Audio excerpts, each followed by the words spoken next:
미군은 이란으로부터 새로운 위협에 직면하고 있습니다. 미 해군의 궁극적인 힘의 상징인 항공모함의 방어막을 뚫고 직접 타격할 수 있는 것으로 알려진 신무기입니다. 그린한 이는 단순한 군사기술적 문제를 넘어 오랫동안 워싱턴의 세계적인 힘의 기둥으로 여겨져 온 항공모함에 대한 상징적인 전략적 도전입니다. 이 기반을 위협할 수 있는 모든 미사일은 펜타곤으로 하여금 중동에서의 전체 억제 태세를 재검토하게 만듭니다. 역설적인 점은 이 무기에 대한 정보가 백악관을 주저하게 만드는 대신 도널드 트럼프 대통령을 테헤란에 대해 더욱 강경한 조치를 취하는 쪽으로 기울게 만들었다는 것입니다. 긴장이 고조되는 상황에서 힘의 과시나 선제 타격은 균형이 바뀌기 전에 전략적 우위를 재확인하는 방법으로 간주될 수 있습니다. 이러한 군사적 계산과 병행하여 위험 지역으로 평가되는 주재미 대사관들은 대피 계획을 시행하기 시작했으며 이는 워싱턴이 최악의 시나리오에 대비하고 있음을 보여줍니다.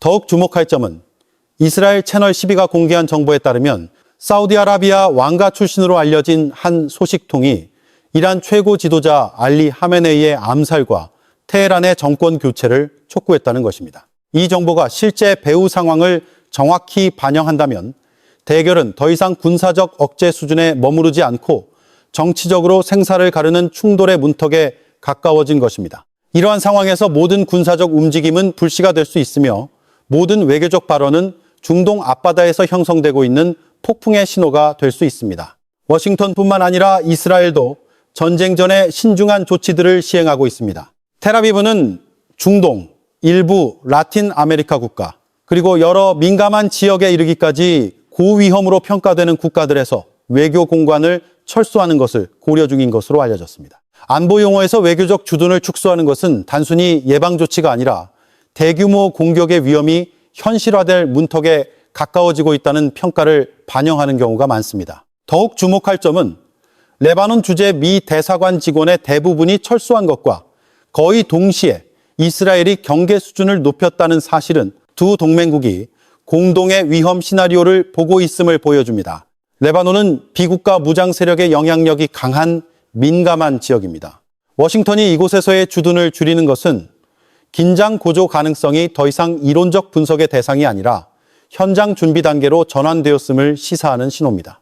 안보평가에 따르면 이스라엘은 이란이 외교시설에 직접 타격을 가할 가능성뿐만 아니라 여러 전선에서 미국과 이스라엘의 이익을 겨냥할 수 있는 개인 및 세력의 반응을 우려하고 있습니다. 비대칭 분쟁 환경에서 대사관, 경제시설 또는 해외 자국민과 같은 소프트 타겟은 종종 전략적 압박의 수단이 됩니다. 워싱턴과 텔아비브가 동시에 주둔을 축소하고 경계 수준을 높이는 것은 지역 안보 상황이 특별히 민감한 단계에 접어들었으며 작은 사건 하나만으로도 중동 전역에 연쇄 반응을 일으킬 수 있음을 보여줍니다. 이란의 무기들은 워싱턴의 고위급 안보회의실에서 뜨거운 주제가 되고 있습니다. 미 합참의장단 구성원들, 즉 미군 역사상 가장 노련한 인물로 평가받는 이들은 중동에서의 모든 작전 시나리오를 재검토해야만 했습니다. 한 상대가 미국의 전략적 이익과 힘에 기반해 직접적인 위협을 가할 수 있다고 평가될 때 그것은 더 이상 지역적 문제가 아니라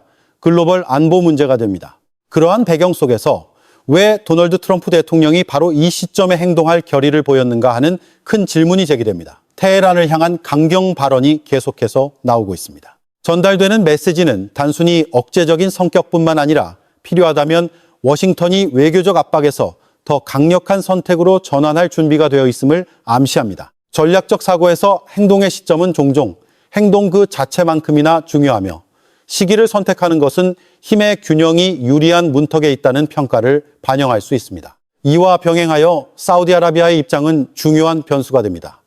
리야드는 이란에 대한 공격을 지지할 것인가 아니면 반대할 것인가? 이는 분쟁의 확산 정도를 결정할 수 있는 질문입니다. 만약 한 지역 강국이 워싱턴 편에 선다면 그들이 신중한 태도를 유지하거나 반대하는 시나리오와는 완전히 다른 구도가 형성될 것입니다. 이스라엘 내부에서는 유럽, 중동, 남미 주재 대사관의 최고 수준의 안보 경보가 발령되었습니다. 이는 상징적인 조치가 아니라 공격 위험이 임박했다고 평가될 때만 나타나는 준비 단계입니다. 도널드 트럼프 대통령의 강경 발언이 테헤란을 향해 계속되는 동안 텔아비브는 전 세계적으로 안보를 강화하고 있습니다. 전체적인 그림은 이 지역이 최근 몇 년간 가장 민감한 단계에 접어들었음을 보여줍니다. USS 제럴드 포드함이 하이파항에 나타난 것은 이 지역의 새로운 전략적 계산을 불러일으키고 있습니다. 세계 최강의 군함 중 하나로 여겨지는 이 함선은 이례적으로 빠른 속도로 전개되어 수주가 걸릴 항해를 단 며칠로 단축했습니다. 군사적으로 전개 속도는 긴급성의 정도를 반영하며 항공모함이 이처럼 급하게 동원될 때 그것이 상징적인 움직임인 경우는 드뭅니다. 분석에 따르면 이 군함은 수에즈 운하를 통과하지 않고 이란 서쪽 지중해에 위치를 유지할 가능성이 높습니다. 이 위치는 미국이 페르시아만에 직접 접근하지 않고도 안전한 거리에서 공습을 개시할 수 있는 옵션을 열어주며 함재기와 현대적인 작전 시스템의 우위를 활용할 수 있게 합니다. 만약 분쟁 시나리오가 발생한다면 이란은 요르단의 미군 기지, 지중해, 남서쪽, 그리고 심지어 영국과 미국의 공동 기지가 있는 남동쪽에서 오는 다방향의 구도에 직면해야 할 수도 있습니다. 이러한 공격 방향들은 협력하여 전략적인 포위망을 형성할 수 있습니다. 일부 기지는 사용되지 않을 것이라는 선언이 있었지만 실제 전투에서는 전쟁이 발발하면 모든 전략적 거점이 활성화될 수 있습니다. 패가 모두 제자리에 놓였으니 압력을 행동으로 옮길 최고 지도부의 최종 결정만 남았습니다. 과거 이란의 표적이 되었던 하이파항에 미 항공모함이 정박한 것은 단순한 우연으로 볼 수 없습니다. 군사적 사고에서 전개 위치 선택은 항상 전략적 메시지를 담고 있습니다. 과거 적의 화력을 받았던 바로 그 지점에 상징적인 군함을 배치하는 것은 이전의 모든 공격이 균형을 바꾸기에는 역부족이었음을 확인시키는 말로 해석될 수 있습니다. 그러나 이 위치가 동지 중의 전역을 통제할 수 있게 해주기 때문에 이것이 대규모 작전을 위한 실제적인 준비 단계일 가능성도 배제할 수 없습니다. 이러한 움직임과 병행하여 다수의 공중급유기, 정찰기, 폭격기가 이 지역으로 동원되었습니다. 이는 상징적인 증강이 아닙니다. 공중급유 시스템은 장거리 공습작전의 핵심 요소이며 정찰기는 현대 전장의 눈 역할을 합니다. 이러한 구성 요소들이 동시에 나타났다는 것은 완전한 작전 구조가 형성되고 있음을 보여줍니다. 전투기 수는 500대에 이르고 필요시 수십만 명의 병력을 전개할 수 있는 능력을 갖춘 것으로 알려졌습니다. 이 숫자들은 통상적인 억제 수준을 훨씬 뛰어넘습니다. 이러한 맥락에서 위협이라는 개념은 더 이상 적절하지 않은 것 같습니다. 대신 이는 실제 분쟁 시나리오에 대한 준비 태세이며 공중, 해상, 지상의 모든 옵션이 명령을 기다리며 제자리에 배치된 상태입니다. 워싱턴이 이스라엘에서의 군사적 주둔을 강화하는 동안 레바논에서는 미 대사관 직원을 줄이는 상반된 움직임이 일어났습니다. 이는 통상적인 조정이 아니라 높은 수준의 위험 평가를 반영합니다. 제기된 시나리오는 만약 이란 최고 지도자 알리 하메네이를 겨냥한 행동이 발생할 경우 레바논의 시아파 세력의 반응이 격렬하게 분출하여 미국의 이익을 직접 겨냥할 수 있다는 것입니다. 레바논은 오랫동안 테헤란과 긴밀한 관계를 맺고 있는 무장단체들의 활동 공간이었습니다. 그러한 환경에서 이란 최고 지도자 암살과 같은 상징적인 사건은 연쇄 반응을 촉발할 수 있습니다. 이란 이슬람 혁명이 절정에 달했던 1979년 테헤란의 미 대사관 점거 사건의 기억은 워싱턴이 외교시설이 표적이 될 위험을 가볍게 여길 수 없게 만드는 역사적 교훈입니다. 미국의 움직임과 병행하여 이스라엘도 전 세계적으로 외교 공관을 축소하고 있습니다. 이는 워싱턴과 텔아비브의 정보 평가가 만약 분쟁이 발발한다면 그것이 중동에만 국한되지 않을 것이라는 결론에 도달하고 있음을 보여줍니다. 관련 이익과 공동체가 전 세계에 퍼져 있는 상황에서 모든 분쟁 지역은 잠재적인 전선이 될 수 있으며 이는 대결을 지역 범위를 넘어서는 일련의 반응으로 변모시킬 수 있습니다. 이스라엘의 채널 12는 사우디아라비아 왕가 소속으로 추정되는 소식통을 인용하여 문제를 해결하려면 이란 최고 지도자 알리 하메네이를 암살하고 테헤란의 정권을 교체해야 한다고 전해 주목을 받았습니다. 그러나 이는 리야드 정부의 공식적인 성명은 아닙니다. 중동 정치 환경에서 이러한 종류의 발언은 개인적인 견해이거나 여론과 관련 당사자들의 반응을 시험하기 위한 언론 플레이일 수 있습니다. 민감한 시점에 정보가 공개된 것은 그 배후의 실제 목적에 대한 의문을 더욱 증폭시킵니다. 만약 이것이 정치적 신호라면 이는 이 지역의 강경한 사고의 흐름이 존재함을 보여줍니다. 단순한 개인 발언이라 할지라도 그 영향력은 긴장이 고조되는 상황에서 심리적 압박을 가중시키기에 충분합니다. 다른 한편 프랑스의 르 피가로지는 지난 7일과 8일 이란 내부에서 위기 상황 속 최고 지도자의 의사결정 역할을 제안하는 것에 대한 논쟁이 있었다고 보도했습니다. 하산 루하니와 모하마드, 자바드 자리프와 같은 인물들이 다른 견해를 가진 것으로 알려졌습니다. 이 정보가 사실을 반영한다면 이는 테헤란이 외부의 압력뿐만 아니라 권력 시스템 내부의 동요도 처리해야 함을 보여줍니다. 내부와 외부의 압력이 동시에 증가할 때 어떤 결정이든 지역의 판도를 바꿀 수 있습니다. 최근에 급박한 전개는 2024년 5월 에브라힘 라이시 이란 대통령의 사망과 관련된 추측까지 불러일으켰습니다. 이러한 가설에 대한 확실한 증거는 없지만 시기와 배경이 긴장, 고조 시기와 일치한다는 점은 많은 관측가들로 하여금 이것이 단순한 우연인지 아니면 테헤란 권력 구조 내 더 깊은 변동의 일부인지에 대한 질문을 던지게 했습니다. 전략적 관점에서 이란은 현재 다층적인 압력에 직면해 있습니다. 장기적인 경제 제재는 재정 능력을 약화시키고 내부 불안과 지도층 내의 논쟁은 합의의 공백을 만듭니다. 이와 함께 증가하는 것으로 알려진 첩보 활동은 안보 환경을 그 어느 때보다 복잡하게 만듭니다. 경제, 정치, 안보 요인이 동시에 집결할 때 전체적인 그림은 내부로부터 시스템을 약화시키기 위한 전방위적인 압박 노력을 보여줍니다.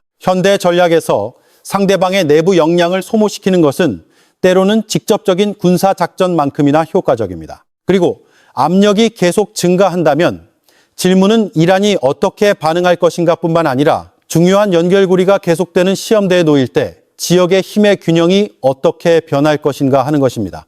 이란의 현재 힘은 많은 단순화된 분석처럼 종교적 요인에만 기반하지 않습니다. 실제 기반은 장거리 및 중거리 미사일 시스템을 중심으로 수년 동안 구축된 군사 억제 독트린에 있습니다. 테헤란은 공군이나 해군에서 전통적인 방식으로 경쟁하는 대신 상대방이 치러야 할 대가를 고려하게 만들 만큼 충분한 피해를 입힐 수 있는 능력에 집중합니다. 바로 이 억제 구조가 도널드 트럼프 대통령이 모든 결정을 내리기 전에 신중하게 계산해야 하는 변수입니다. 공개된 정보에 따르면 미 합참의장은 도널드 트럼프 대통령에게 우리가 이란을 공격할 수는 있지만 손실을 각오해야 한다고 경고했습니다. 이 말은 현대 전쟁이 더 이상 힘의 과시가 아니라 실제 피해 상황에서 작전을 견디고 유지하는 능력에 대한 시험이라는 현실을 반영합니다. 가장 최근의 교훈은 우크라이나 분쟁에서 볼 수 있습니다. 2022년 2월 24일 새벽 블라디미르 푸틴 대통령은 단기전을 기대하며 우크라이나에 대한 특별 군사작전을 선포했습니다. 당시 많은 평가들은 모든 것이 단 며칠 또는 몇 주 안에 끝날 수 있다고 보았습니다. 실제로 전쟁은 3년째로 접어들었으며 모든 초기 계산은 현장에 들어서면 틀릴 수 있음을 보여줍니다. 이러한 맥락에서 이란을 겨냥한 어떤 결정이든 초기 예상 시나리오를 벗어날 위험에 직면해야 합니다. CBS 뉴스에 따르면 도널드 트럼프 대통령은 미군 지도부, 특히 합참의장이 이란과의 분쟁이 발생하면 단기전이 아니라 길고 큰 피해를 주는 전쟁이 될 수 있다고 경고하자 불만을 표한 것으로 알려졌습니다.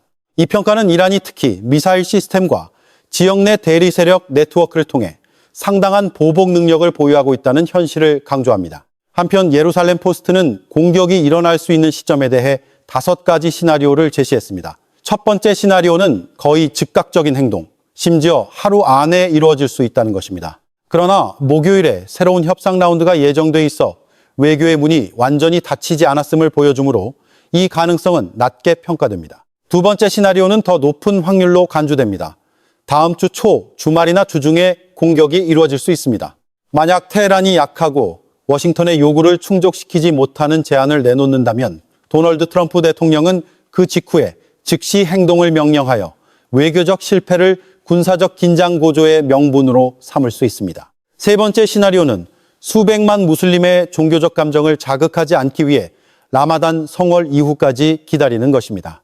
그러나 이러한 지연은 USS 제럴드 포드함을 포함하여 이미 배치된 병력과 장비에 대한 막대한 비용을 동반합니다. 높은 준비 태세를 유지하는 것은 병사들에게 재정적, 정신적 압박을 가하는 것을 의미합니다. 네 번째 시나리오는 모든 결정을 선거 이후로 미루는 것입니다. 그러나 구체적인 행동 없이 대규모 군사력을 장기간 유지하는 것은 불가능하기 때문에 이 방안은 실현 가능성이 낮게 평가됩니다. 마지막으로 5번째 시나리오는 이란이 도널드 트럼프 대통령의 요구를 충족시킬 만큼 강력한 제안을 내놓아 긴장을 완화하는 것입니다.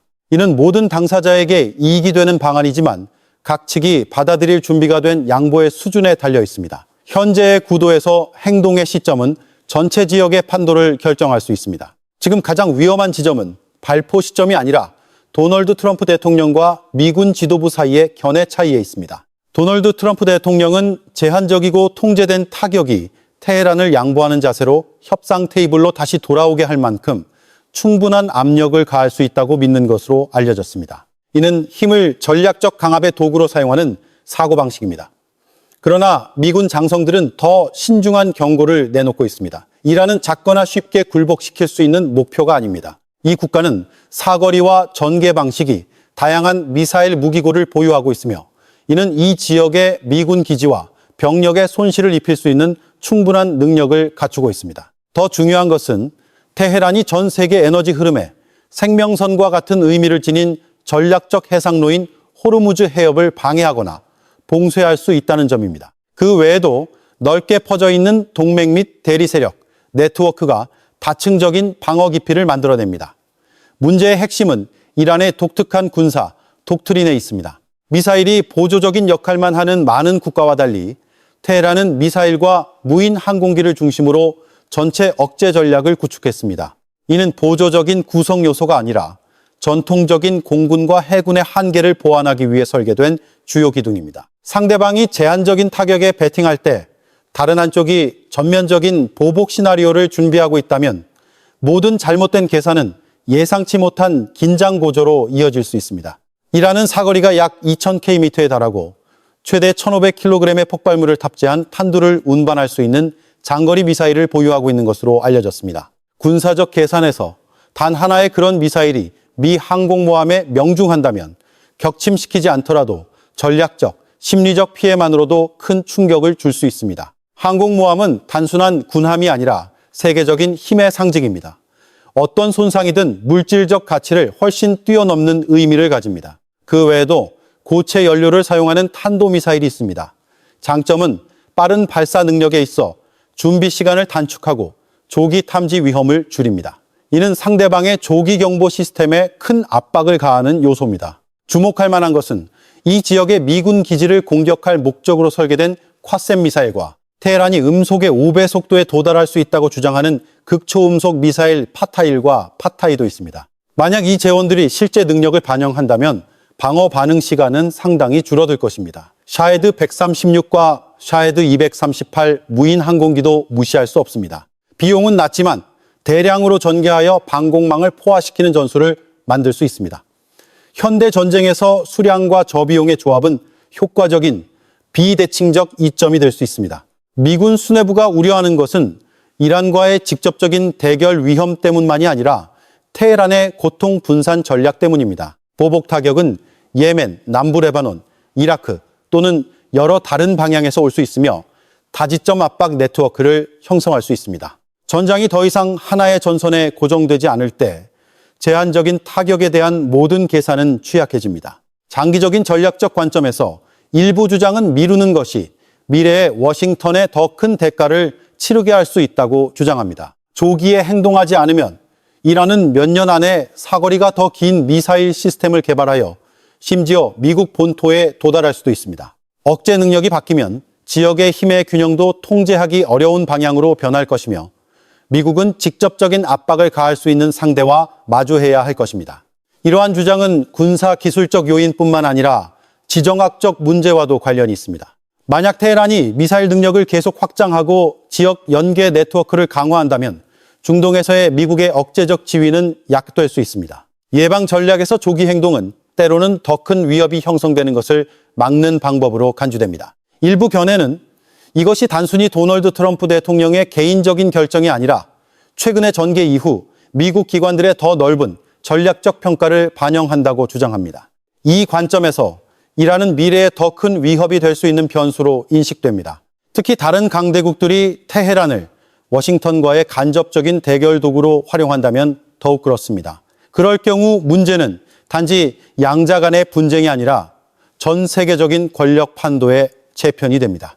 긴장 고조 위험에 대한 주장과 함께 이란이 그동안 미국의 직접적인 공격에 대한 명분을 주지 않기 위해 전체 군사 능력을 과시하는 것을 피하며 자제해 왔다는 다른 분석 방향도 존재합니다. 현대의 억제 전략에서 주력 카드를 남겨두는 것은 때로는 힘을 과시하는 것만큼이나 중요합니다. 테헤란은 장기적인 축적의 길을 선택하여 미사일과 무인 항공기 능력을 강화하고 동시에 지역 영향력 네트워크를 유지하여 균형을 만들고 있을 수 있습니다. 이러한 접근 방식에 따르면 목표는 즉각적인 대결이 아니라 워싱턴이 제재 정책을 제고하는 상황에서 협상 테이블로 다시 돌아오게 할 만큼 충분한 위협 수준을 구축하는 것입니다. 만약 이란이 레드라인을 넘지 않으면서도 충분히 강경한 상태를 유지할 수 있다면 그들은 국제 정치 환경의 변화를 기다리는 시간을 벌 수 있습니다. 따라서 큰 질문은 미국이 이란을 공격할 것인지 여부뿐만 아니라 만약 현재 시점에서 행동하지 않는다면